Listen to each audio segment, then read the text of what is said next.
सद्गुरू श्री ब्रह्मचैतन्य महाराज गोंदवलेकर यांचं प्रवचन 14 फेब्रुवारी. आनंद हवा असेल तर नाम घ्यावे. शरीर स्वास्थ्याला लागणाऱ्या शरीरातल्या द्रव्यात जेव्हा कमी अधिकपणा उत्पन्न होतो तेव्हा शरीर स्वास्थ्य बिघडते. त्यालाच आजार म्हणतात. सुंठ हे असे औषध आहे की ते शरीरात कमी झालेल्या द्रव्याची भरपाई करते आणि जास्त झालेले द्रव्य कमी करून आरोग्य राखते. नाम हे सुंठीसारखे आहे.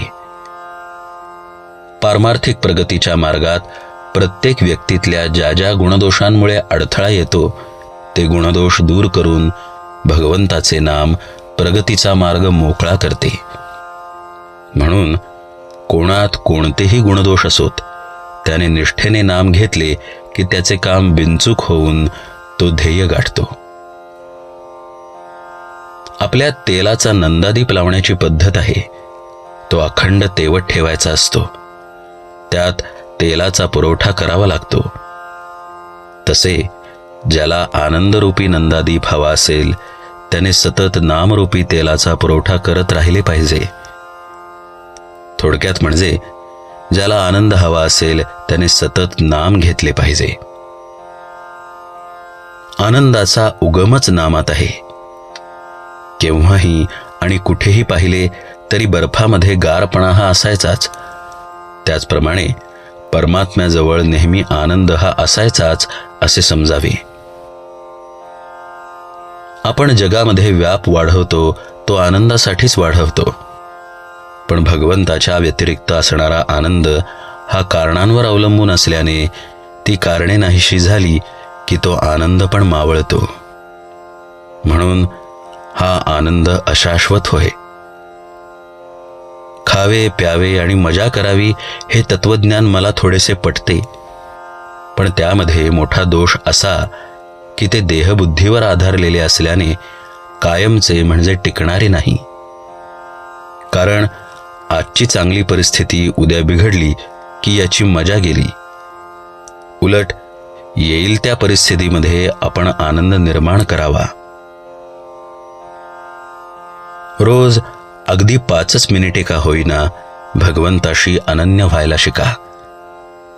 अशा त्या 5 मिनिटांचा आनंद 100 वर्षे नुसते जगून मिळणार नाही. साखरेच्या गोडपणाबद्दल तासनतास निरूपणे करण्यापेक्षा एक चिमूटभर साखर तोंडात टाकली असताना जसा खरा आनंद मिळतो तसेच इथे आहे. जगण्यामध्ये आनंद आहे ही गोष्ट खरी, पण आनंदाचे जगणे नसेल तर ते मेल्यासारखेच आहे. ज्याच्याजवळ भगवंत आहे त्यालाच आनंदाचे जगणे प्राप्त होईल. म्हणून ज्याला जगायचे आहे त्याने नाम घ्यावे. सदा सर्वदा योग तुझा घडावा असे श्री समर्थांनी मागितले. तुझा विसर न व्हावा असे श्री तुकाराम बुवांनी मागितले. याचे कारण हेच की जिथे भगवंत तिथे आनंदी आनंद असतो. व्यापारी लोक आज रोख उद्या उधार अशी पाटी लावतात. त्याप्रमाणे आपणही आनंद रोख दुःख उधार अशी वृत्ती ठेवावी. ज्याचा आनंद नामात टिकेल त्याला नित्य दिवाळीच आहे.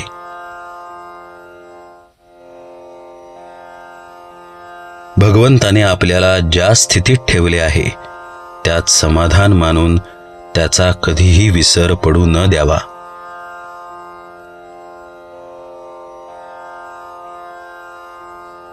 जानकी जीवन स्मरण जय जय राम.